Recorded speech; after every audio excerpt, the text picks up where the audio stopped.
এটা একটা ইতিহাস সৃষ্টি করেছে। আমি এর আগে 300 অব্দি নিয়ে গান গাইয়েছি। নাচের প্রোগ্রাম এর আগে 3300 ছেলে মেয়ে নিয়ে যুবভারতীতে করেছিলাম, সেটা 2000 সালে। কিন্তু গান, এতগুলো সুরের গলা পাওয়া, তুমি যখন আমায় সাহস দিলে এবং যখন কাজলদা বলে গেছেন, মানে আমাকে করতেই হবে আর কি। তা জীবনের যদি অনেকগুলো মাইল ফলক থাকে, তো এটা আমার জীবনে একটা অন্যতম মাইল ফলক।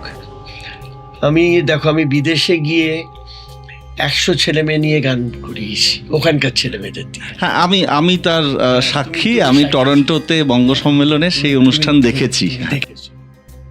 সেটা সেরকম করেছি, কিন্তু 1200 ছেলে মেয়ে। প্রথম কথা, এখন তো গান বাজনাটা তো সুরের থেকে অসুর বেশি হয়ে গেছে। সেখানে ভাবতে ভালো লেগেছে যে 1200 ছেলে মেয়ে, প্রত্যেকের গলায় সুর আছে। কারণ আমি প্রত্যেকের সামনে ঘুরে ঘুরে দেখেছি রিহার্সালে যে প্রত্যেকে সুরে গান গাইছে। এবং hats off to those people যারা মাস্টার ছিলেন, যারা কোঅর্ডিনেট করেছেন, যারা শিখিয়েছেন ওদের গানগুলো তাদের সেন্টারে। তারা যে কি কাজ করেছেন, তারা না করলে আমার ক্ষমতা ছিল না। আমি হয়তো সবাইকে বাঁধতে পারি, কিন্তু আমার তো অতগুলো সেন্টারে গিয়ে তোলাবার ক্ষমতা ছিল না। ঠিক। কিন্তু যখন প্রথম আমাদের রিহার্সালটা ওই রথীন্দ্র মঞ্চে, এবং আমি ঘুরে ঘুরে দেখছি, আমি একটাও বেসুরো গলা শুনতে পাচ্ছি না। আমি অবাক হয়ে গেছিলাম যে, এবং বেশ শক্ত গান। ভীষণ করে আমাদের যেটা থিম সং, যেটা আমার সর্বভারতীয়, সেটা তো বেশ শক্ত গান, এবং তাতে হারমোনি ছিল, মানে রীতিমতো সলিলদার ঘরানার হারমোনি, মানে সহজ ছিল না, সেটাও একদম নিখুঁত। তো অনুষ্ঠানটা করার আগে প্রথমে যেভাবে দাঁড় করিয়েছিলাম, সেটা দেখলাম একটু অসুবিধা হচ্ছে। সাউন্ড কিন্তু তখন সেট হয়ে গেছে। সাউন্ডের লোককে বললাম, দেখো এইভাবে দাঁড় করানো যাবে না, এইভাবে দাঁড় করাবো, কাজেই তোমাকে একটু চেঞ্জ করতে হবে, which was an impossible task একজন সাউন্ড ইঞ্জিনিয়ারের পক্ষে। কিন্তু আমারও তখন কোনো উপায় নেই। এবং ওনারা যেভাবে সহযোগিতা করে 15 মিনিটের মধ্যে টোটাল স্পিকার্সগুলো চেঞ্জ করে, মাইক্রোফোন জায়গা প্লেসমেন্ট চেঞ্জ করে ওনারা যেভাবে করে দিলেন, আমাকে সত্যি অবাক করেছে। আমি ওদের কাছে ঋণী, সারা জীবন থাকবো। এবং তারপরে যখন 1200 ছেলে মেয়েকে দাঁড় করালাম, আমার ভেতরটা না থরথর করে কাঁপছে।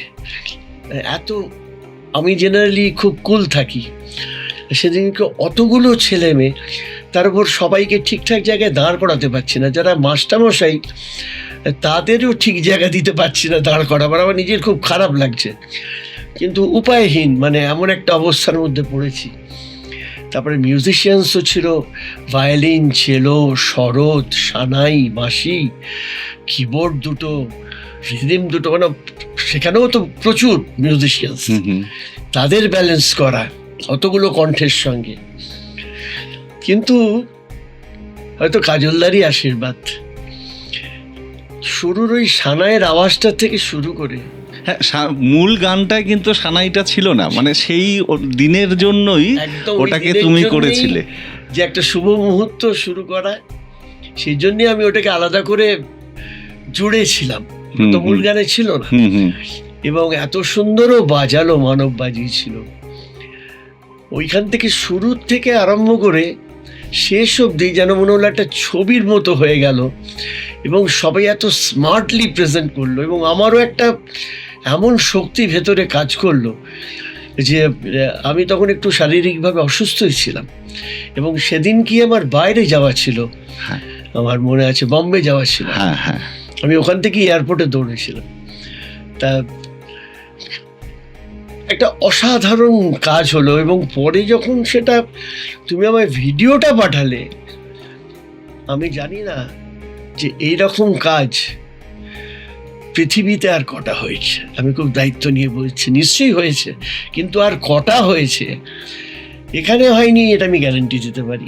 1000 অবধি হয়েছিল, কিন্তু এরকম হারমোনাইজেশন করে, এরকম ইনস্ট্রুমেন্ট নিয়ে, এত ডিসিপ্লিনড ওয়েতে আমি জানি না আর কটা হয়েছে।